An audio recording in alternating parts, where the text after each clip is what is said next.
Welcome to the FMCG Guys, the podcast that dives into the innovation, strategy, and trends shaping consumer goods and retail in Europe and beyond.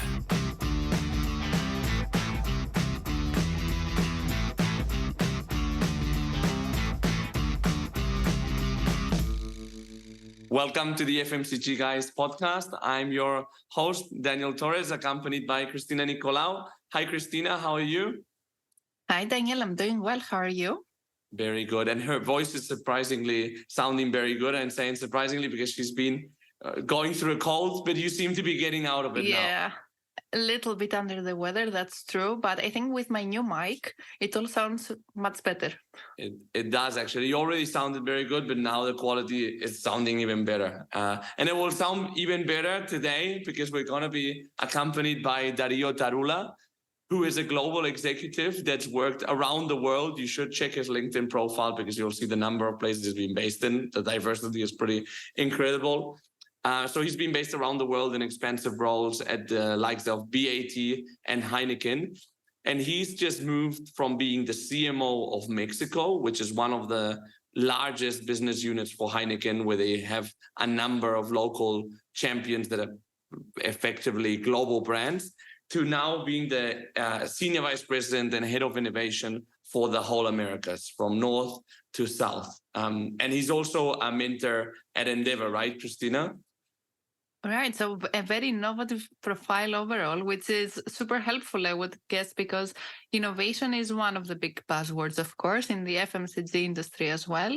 And one of the big growth pillars for the next years as companies are looking how to future-proof their business for the fast changes that are happening in society, in consumption occasions. And I love that he's also a mentor at Endeavor, as it's an organization that's fostering innovation by supporting startups. And also part of it is bringing them in touch with different mentors to guide them. So it feels like very extroverted when it comes to looking to bring the outside in and see how innovation works across different branches. Yeah, and what space is more exciting for innovation than food and beverage, right? So very keen to discuss with Dario about what he's planning to innovate on in the Americas region.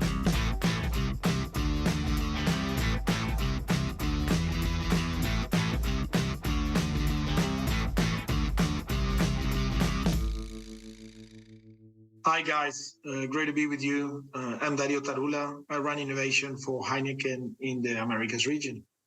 Good to be here. Hi, Dario. Great having you and welcome to the podcast. Would you tell us a little bit about yourself and your career path? Sure. All right. So I'm an Argentinian, born and made. I've been working in FMCG for more than almost 25 years now. That's a pretty long time. And I started my career in Argentina in the early 2000s. Yeah, in the 2000s roughly. I screwed up there. You can start the answer again. Yeah, I did the math wrong there, but it's fine. So when you can, no problem.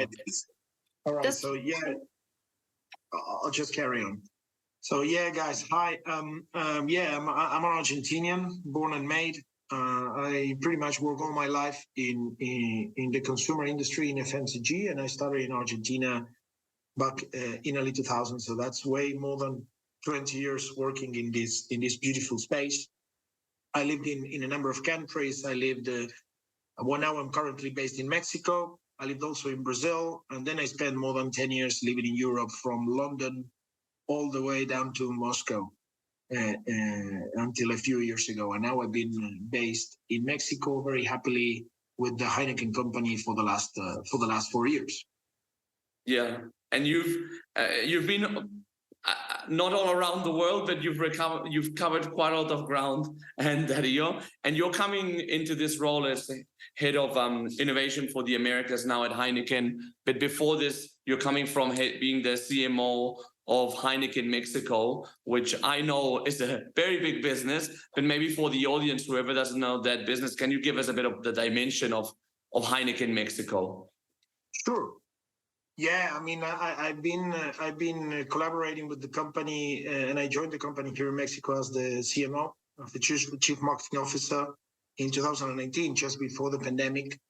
And it's been a great privilege, really. It's Heineken. It's an amazing company, and Heineken Mexico, I would say, is sort of a primus inter pares. Yeah, it's the larger opco.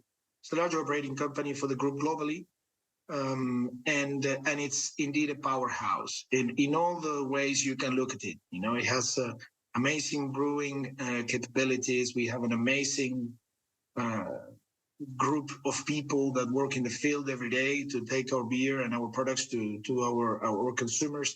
And we also have an amazing team working in different offices that create great brands that bring joy to people. So really it's been amazing. It's, as I said, it's a very, very large company. But one of the things that I was the most impressed with when I arrived was that when you think of Heineken, yeah, which is the beer brand that you sell the most globally? And of course you would say Heineken. Yeah. Heineken, yeah. And that is true. Heineken is our largest sold beer globally, beautiful brand. But then the second one in terms of volumes globally, it's Tecate, which is our beloved Mexican brand that I would say 90% of the volume of Tecate is sold only in Mexico. So that sort of the second largest brand by volume globally for Heineken Group is Tecate, and it mostly sells in Mexico. So that tells you something about the size and the relevance of this country. Yeah? You seem very excited when you talk about that time now at CMO in Mexico. Do you have any projects that you remember, let's say, very lovingly, and you would like to share with the audience? Oh, many, you know. I mean, it's where to start. You know, it's an organization that is really, really booming in many places. It's very innovative. We've launched a number of innovations into the market in beer and beyond beer, like we call it, in the cider space, in the energy drink space, in the ready-to-drink space. And as it happens with innovation, some of it works and some of it does not work. And that's the gist of it, yeah? So this sort of learning process that you live in the organization is something that is very, very, very nice, and I remember very fondly. At the same time, you know, it's such a big organization, you can really tackle many fronts. Yeah. So we grew in beer. We did amazing things with Tecate. Well, not what did. They are still doing, and they will do even better things now with Tecate and the alliance with the Liga MX, for instance, with the football. We're the official beer of the football in Mexico, and that's super exciting to be able to participate in one of the highest passion points, or the highest passion points for Mexicans, and we're part of that. Also, in terms of digital, I always talk about with my teams. I used to talk about what we really needed to do was spark emotions and inspire people with the things that we do. Mm-hmm. We really like that approach, and by being present in those events, like sport events, like music events, where our brands take part, it's really satisfying. So it's always very exciting to be part of a company and be involved with a portfolio of brands that can play a role in the life of people. You know, because that's why we're here. No? Yes, and I love that you brought up the learning process. Usually this is kind of a pain point in many companies, right? Being able to accept that I'm not here only to really scale something up, but I might just be here because I want to measure some things and learn and get an understanding and figure out how I can better understand and connect with my consumers. Has it been difficult for you to have this kind of mindset in the Mexican area? I wouldn't say that it was difficult, because this is a very committed bunch of people. In general, in Heineken, I see that across the region, not only mm-hmm. Mexico. But it's a company that does things, and I love that. Okay. We get stuff done. It's a proactive company. We take a lot of ownership, I would say, and we like to be accountable for what we do. It sounds easy, and it's easy to say, but it's not that easy to really perceive in real life. So I don't think it was difficult, but it is a little bit of a challenge, because we're used to, particularly in a big organization like Mexico, to manage and ship large-scale products. So when it comes to launching something small, that is only a few boxes. I mean, I'm exaggerating. It's never a few boxes. It's a lot of boxes, but that you need to ship into the trade. It requires a different, not only a different mindset, but certainly a different approach. So you need to be more careful, when you need to. One thing is to paint, with the big brush. Another thing is to be super into the micro detail, and incubating new projects sometimes requires that finesse. And it's a learning process. It is a learning process, as you said in the beginning, Christine. And we're getting very good at that, I would say. And that's one of the things that is the most exciting, because we're not only delivering today, but we're building the business for the future. So consumers are evolving, constantly evolving. Certainly after the pandemic, we start to see, and not only us, in consumer markets, you see a number of changes on consumer behavior. And, it's not consumer as in someone else. We, you, me, Daniel, we change things. We consume differently. We approach and engage with brands in different ways. So, so we really need to be prepared also for the generational shifts, and be ready to have products that will be relevant not only for today, but for tomorrow. And for that, incubation is critical. And in Heineken, that's very clearly understood. And in a way, that's why also I'm now so honored to have taken this challenge, moving into innovation, because that's very high on our agenda. Efrain, you deal with a lot of data in your job. And in this time of omni-commerce, do you sometimes find yourself really not sure with what actions to take? Absolutely. I think as the amount of e-com performance data only continues to grow, a lot of brands are going to face this challenge. Well, you should check Commerce IQ. They're a pioneer that are helping consumer brands win in e-commerce by optimizing digital shelf and helping grow market share by driving real-time incrementality for retail media and maximizing Amazon sales, share, and profit. Sounds really intriguing. How can people find out more? Well, you should join the hundreds of FMCG brands that are already winning in e-commerce with Commerce IQ.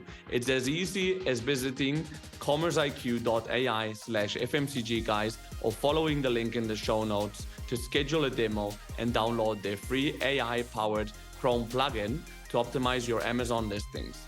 Don't miss out. Take action today to unlock your AI-powered e-commerce success with Commerce IQ.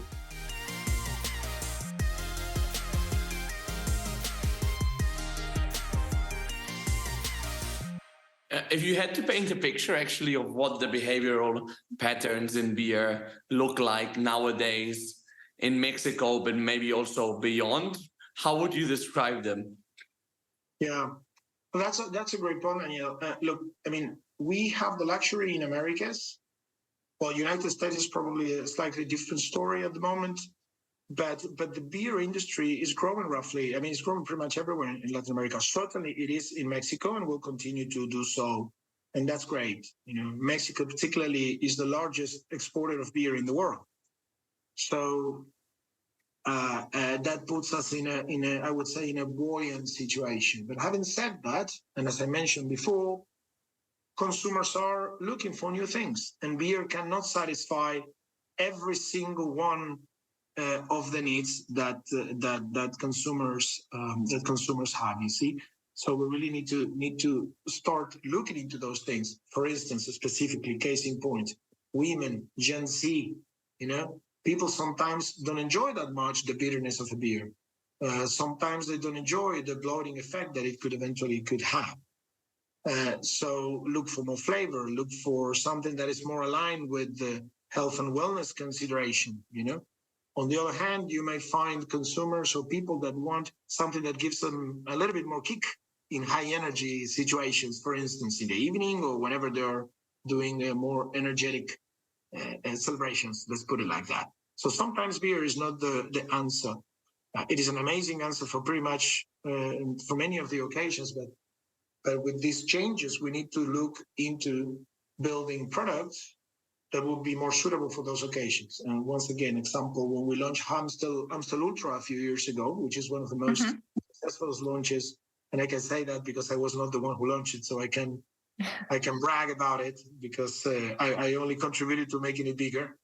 But when this was launched by the team that was the time, they really had the eye and the focus put on the health and wellness trend. So they decided to, to come up with a proposal with the proposal that was, and still is, the lowest calorie count in the market. It's great, amazing taste, and you can drink socially very nicely. So you don't get this bloating feeling.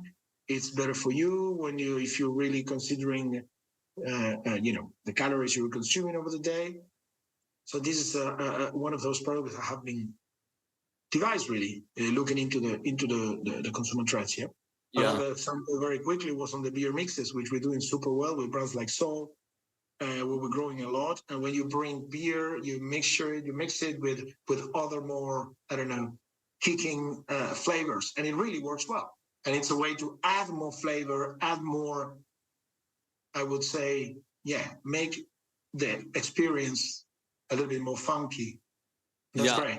Yeah, and I can confirm, having been in Mexico for 3 months in 2021. Actually, Dario, you and me met during that time period. I can confirm that Amstel Ultra is very popular amongst women, and that the beer mixes like the Michelada mix of Sol also has quite a lot of penetration, and it's the typical product that's up and coming.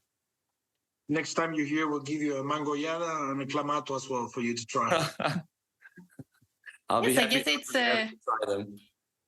New experiences that you're creating through these products that are tailored to cater to new occasions, as well as shifting consumer demographics, as you said, new generations, or even catering to women, for example.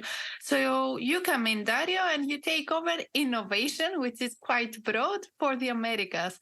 Tell us more. What do you do? What keeps you awake at night these days? What are the projects that you're working on? I mean, it's such an exciting landscape. This is, of course, it's not the beginning, because we've been working with innovation for many, many years, and there are a lot of great examples across the region that prove the point. But we really want to now make a move and scale and accelerate the speed of deployment of these innovations. Yeah.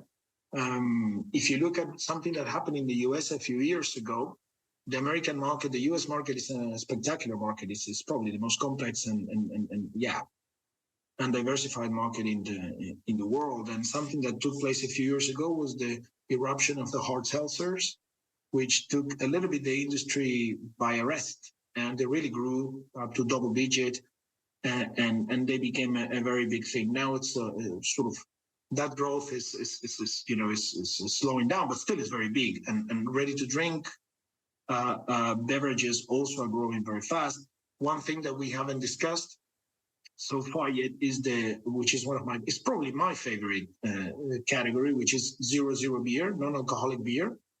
That's growing crazy everywhere, including Mexico, and we do it super well. That's why I'm so proud. But it's great. So, when you look at those trends, you really need to be mindful of how, the trends can evolve and how that can impact your market. So the challenges are huge. So what keeps me away at night, really, not much, because I'm relying on an amazing organization, and I'm very confident in the things that we have, truly speaking, not just lip service. But really what motivates me is making sure that we remain at the forefront of what our audiences like. We like to serve our consumers and be there to be sort of the medium through which also they can socialize and get together. That being with a beer, with something more into flavor, with a hot seltzer, or absolutely certainly with a 0.0 beer. So, and we really need to move that from a amazing beer company into a beer company with other beverages as well, that moves beyond beer. In the end, that's what we really say. We have the purpose of our organization is, we brew the joy of true togetherness, to inspire a better world. So we really want to work to be there with people to celebrate great moments of social gatherings and true togetherness. So that's quite inspiring, I think. I know it's quite broad. It's not a technical thing that keeps me awake at night, but it's really motivational because it drives you forward. It makes you think not only in today, but also in tomorrow.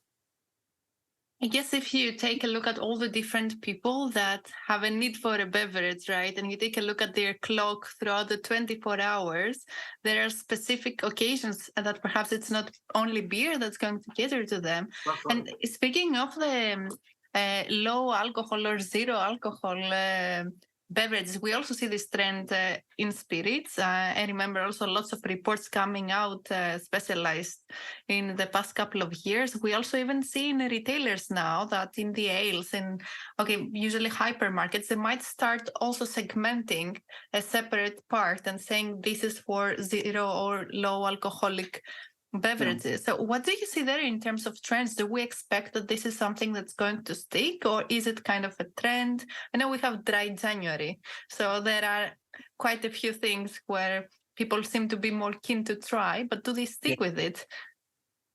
No, I think my short answer is yes. I think this is it's a trend, but it's a change of perception, really.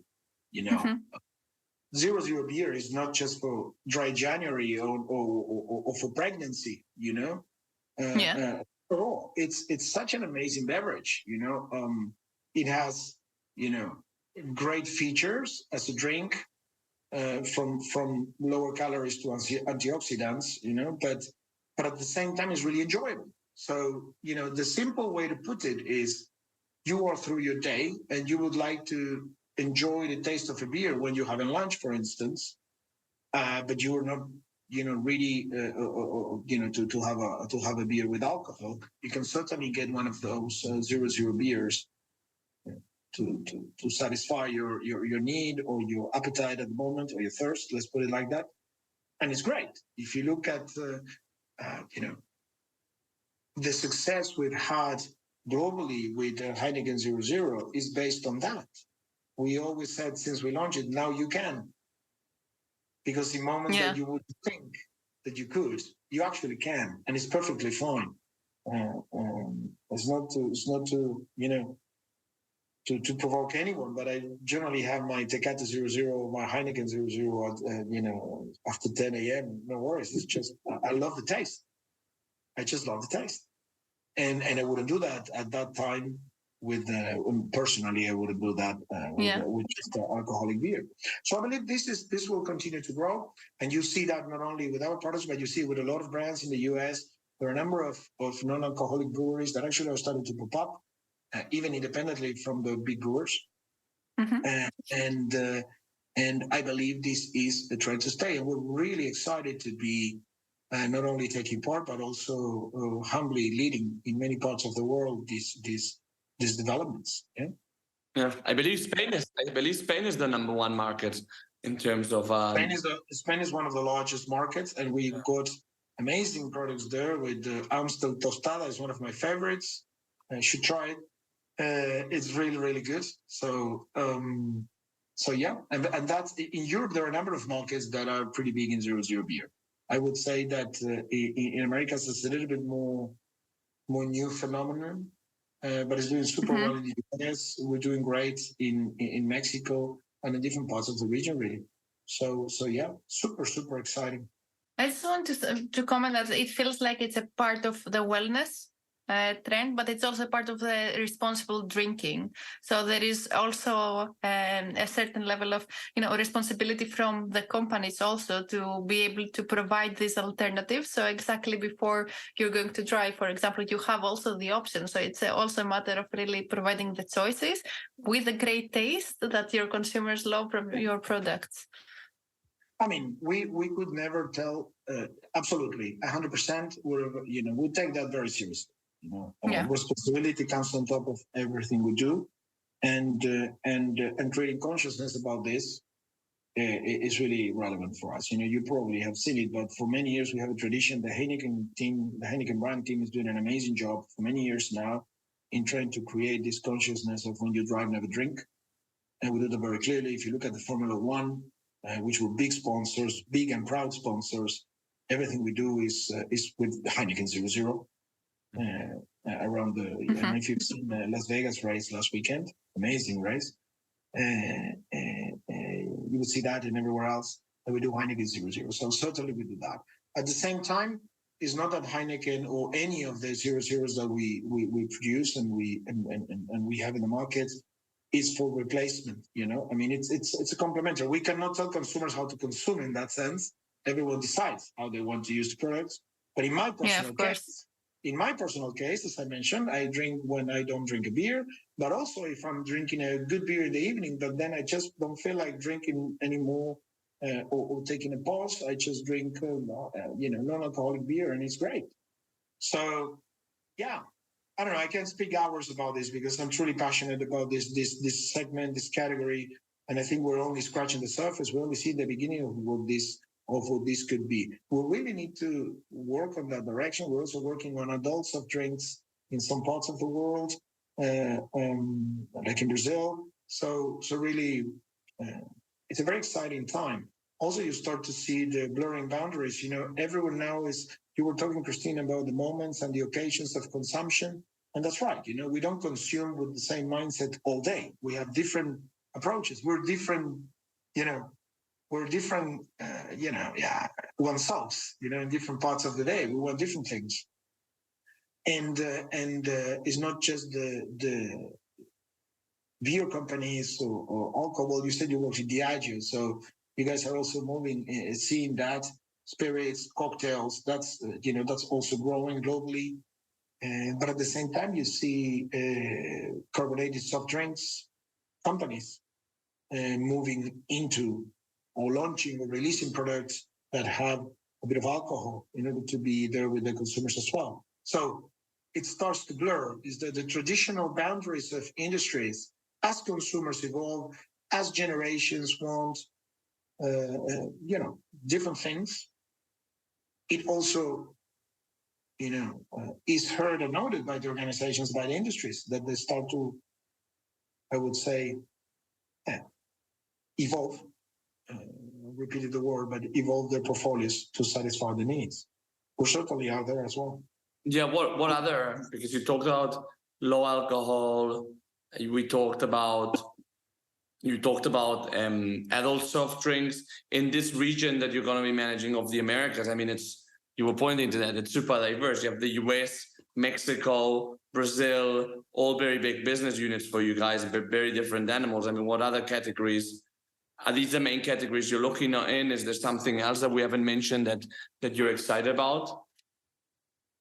Look, I mean, when we talk about RTDs, which is a very fast-moving, very dynamic segment, which is, by the way, it's ready to drink drinks, right? Ready to drink, yes, exactly. It's ready to drinks where you combine their, flavors and eventually spirits and things like that. The things are moving quite fast, and we're playing in that space as well with high quality products. I believe the non-alcoholic, low and no, let's call it like that, as a segment, low alcohol and no alcohol, it's something that has amazing space for growth. So that's obviously one of the spaces that I would see growing and growing in the future. I just saw yesterday after the weekend that Lewis Hamilton has released a co-branding joint venture with a tequila brand from Mexico, but it's a non-alcoholic tequila.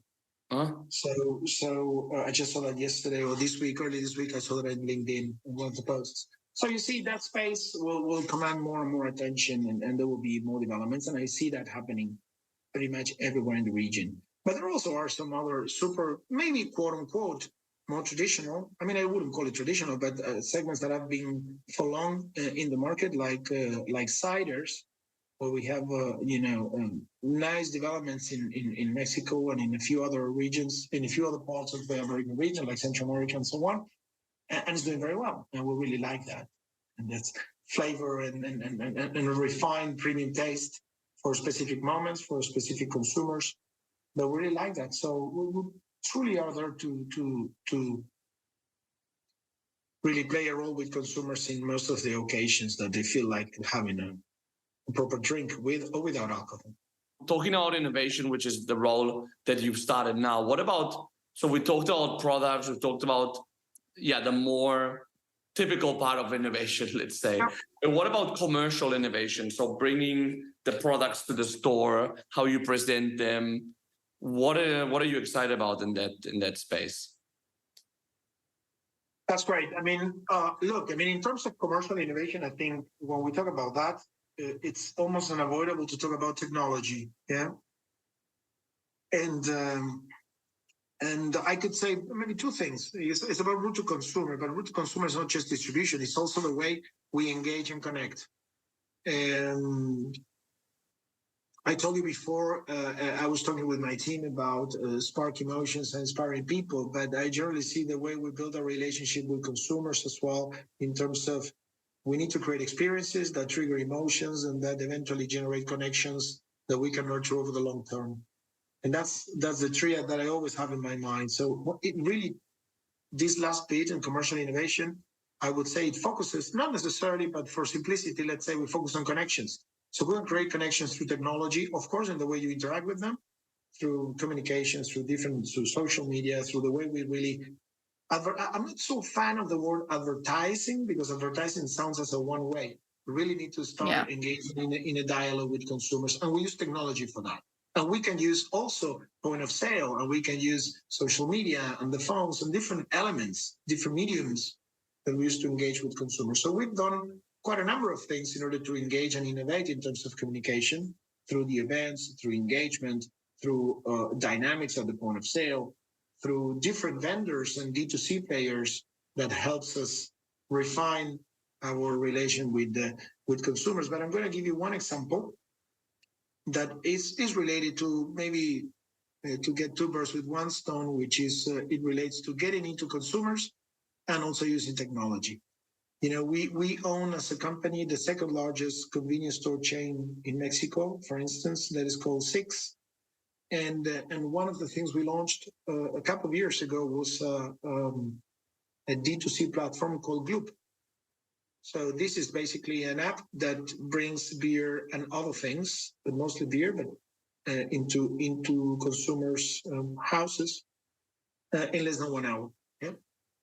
So we launched that in a few cities in Mexico. We launched it in Mérida, in Monterrey, in Puebla, Saltillo, and we very, very recently started our steps into Mexico City.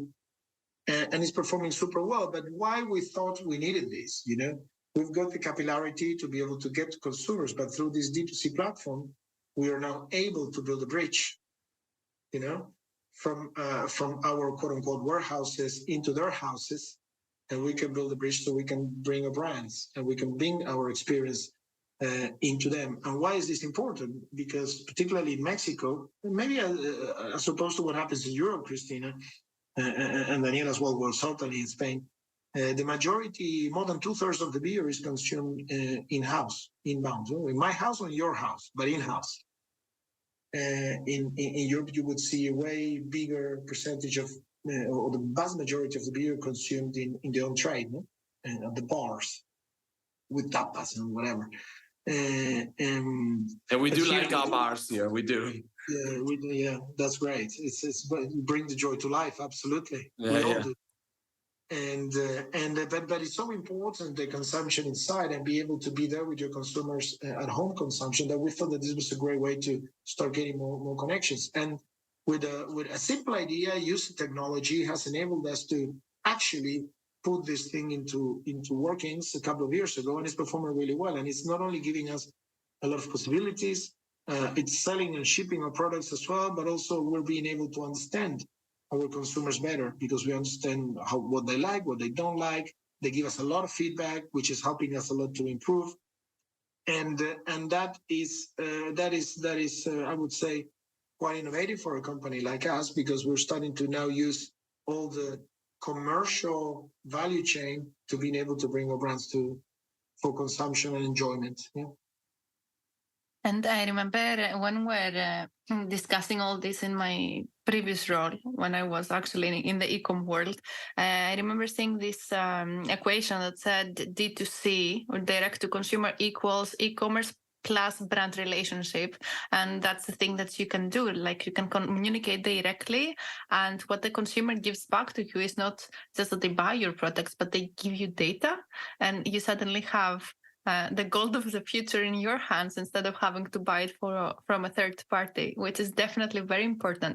But if you mentioned, Dario, that this is an initiative that started through the convenience chain that you own. So if I understood correctly, it's not just beer that someone can find in this platform, right? It's a wider variety.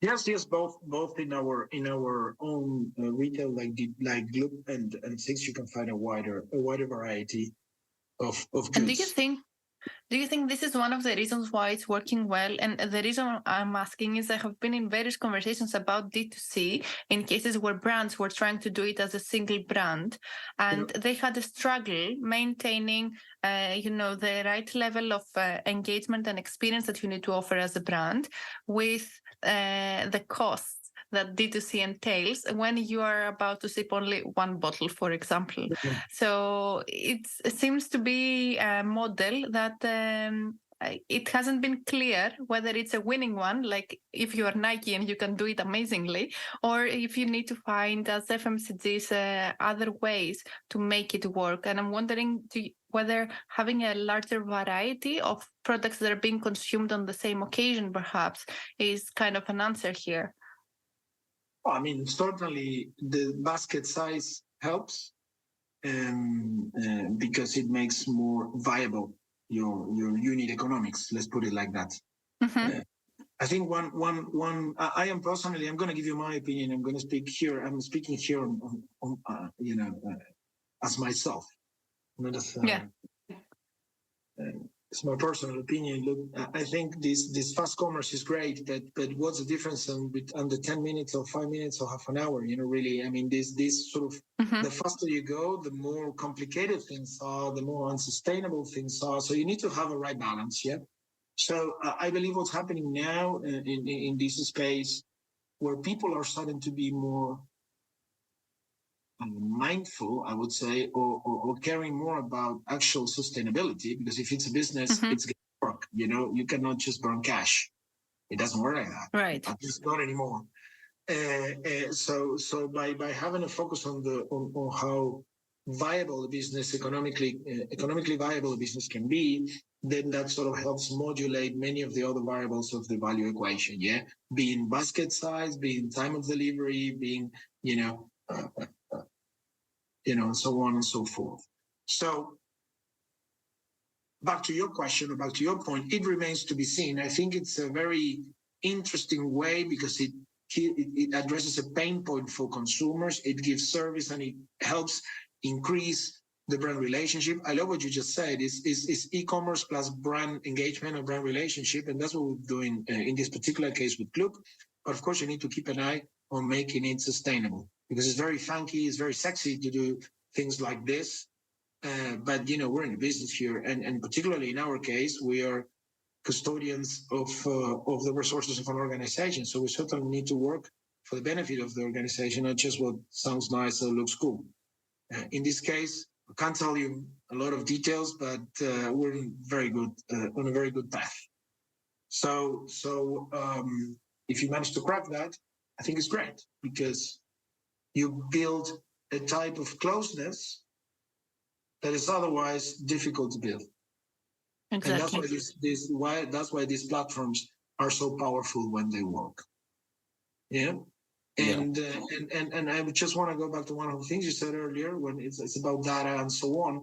That makes it sound very Machiavellic. It's not that we want to just want to take data from consumers. I really want to understand what works best for us, because I'm a user as well of the platforms.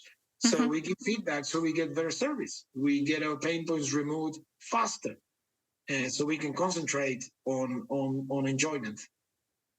If that makes sense. Yeah, no, and about the direct-to-consumer model and so on, that sounds sexy, but it's time for business, so to speak.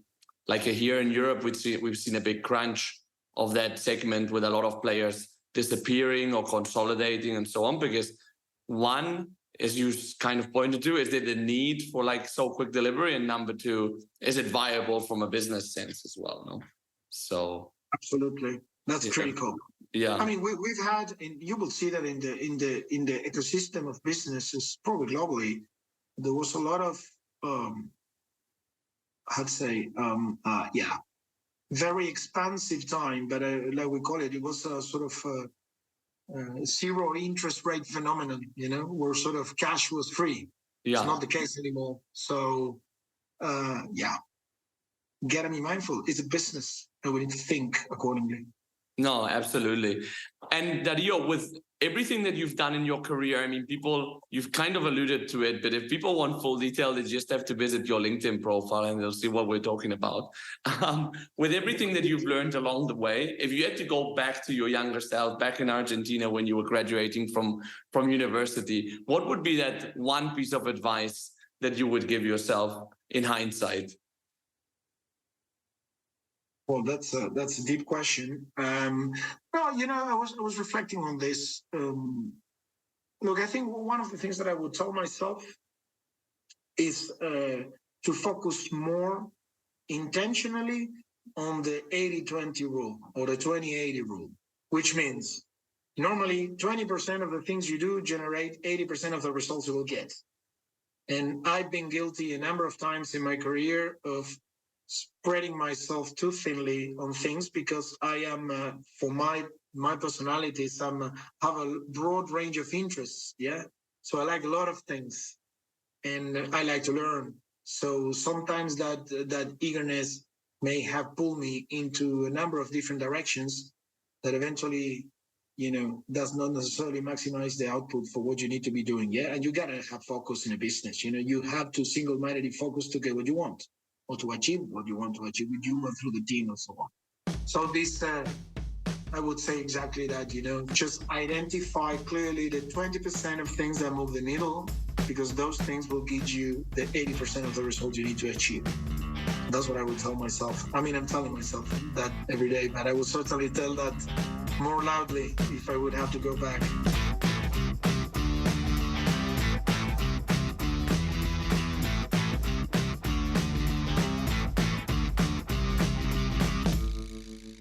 This was Dario Tarulla, SVP, Head of Innovation for the Americas from Heineken. Christina, what are your key takeaways? First of all, I learned a lot of stuff. I had no idea what tecate was. Do I pronounce this right? Tecate, it seems tecate. Like it's a tecate, and it seems like it's a pretty big deal down in Mexico, right? Yeah, and also in the US, especially in the Latino communities, it is a very big brand. And it's a very, I don't know how to say it, like a very cultural brand, which has its associations within society, which makes it very interesting. Yeah, and I'm surprised I had never heard of it before, but now I'm very curious to try it. So I need to figure out where I can get a bottle in Greece. So I loved that even from the beginning, Dario started talking about the learning process that you need to have when it comes to innovation. And I guess that's really the most difficult part. Especially senior leadership seems that sometimes they expect things to either be proven through data beforehand, or to just go big and generate lots and lots of sales, especially when they actually have the infrastructure to do so. But that's not the role of innovation, right? It's first to learn, to be able to answer some questions that you might have and figure out what's the best way to connect to your consumers, or as Dario put it, to spark emotions and inspire people. Yeah, I also like the fact that he talked about Heineken per se being a proactive company, like taking ownership and being accountable. And I think that what's more proactive than innovation, right? Because innovation is really not about saying, we're great now, but saying, how can we be better tomorrow, no? And what are consumers going to be expecting from us tomorrow? So it's 100% proactive exercise, if you like. Yes, and also another part of describing a company that I think is very flattering is when you say that it is a company that does things. That's also a really big part that I guess a lot of executives nowadays are looking for, to be able to move forward, to see progress and see results and mostly impact. And the other part that I really liked is how he was describing Heineken not just in the context of being a beer company, right? Because as he mentioned, the boundaries between the traditional way of viewing industries are blurring, and that comes naturally with the evolution of the different consumption occasions that we have. And therefore, if you really want to make your consumers' life better in whatever day you're doing it, that being socializing in that case, perhaps you really need to be able to listen to them and understand what are the choices they want to make and be able to provide them. Yeah, absolutely. One other thing, talking about like the region that he's managing, we have the North America, US and Canada is a bit of a different animal, but speaking about LATAM, which is basically all the rest, is really a growth area, right? And sometimes we associate LATAM with being unstable, unreliable, but there's obviously categories where the growth is there and it's kind of up for grabs, and you really need to focus on these consumers because there's growth there and this percentage market share, to be captured. And I was very surprised to see that 2/3 of the consumption is happening at home. I remember when I was walking through Mexico City, it felt very familiar. People were behaving, moving the same way as in Athens, where like half of the consumption is happening at home, not 2/3. That was actually an interesting fact. And I guess you really need to tailor the experiences that you are able to offer through the products, but the end-to-end design of the experience as well, to make sure that you cater to the specific needs. Yeah. And finally, I think that one thing that I thought was interesting was the fact of creating experiences that trigger emotions, which ultimately, that's kind of the heart of marketing, to really create an emotional connection between the brand and the consumer. And we have a lot of data, a lot of elements we can use, a lot of creativity to ultimately get to that goal. No, you know better than me, Christina. Well, of course you are right, but I would say that it's also one step further, and taking also some words from what Dario said, it's about really a dialogue rather than giving a lecture. And that's where we are sometimes missing. And it feels that now it's an even more urgent need for companies to get more comfortable with the fact that they are not there to just speak to their consumers. They need to be able to hear back, even if that's, from user-generated content to the way that consumers choose to interact with the brand online or offline in their own ways. And the brand might not have been designed for that. Well, as you well said, Christina, DTC equals e-commerce plus brand relationship, right? So that's one of my key takeaways comes from you as well. Well, thanks to all our listeners for tuning in again. Remember, you can get in touch with us via, there's a place on our website. You can get in touch with us. You can message us on LinkedIn. And now actually on our LinkedIn page, I believe that if you visit us, you can send us a message directly. So you go to our page and then you click more and you can send a message. We will reply and we will read you, obviously. So thanks again for tuning in, and we'll see you in the next episode of the FMCG Time.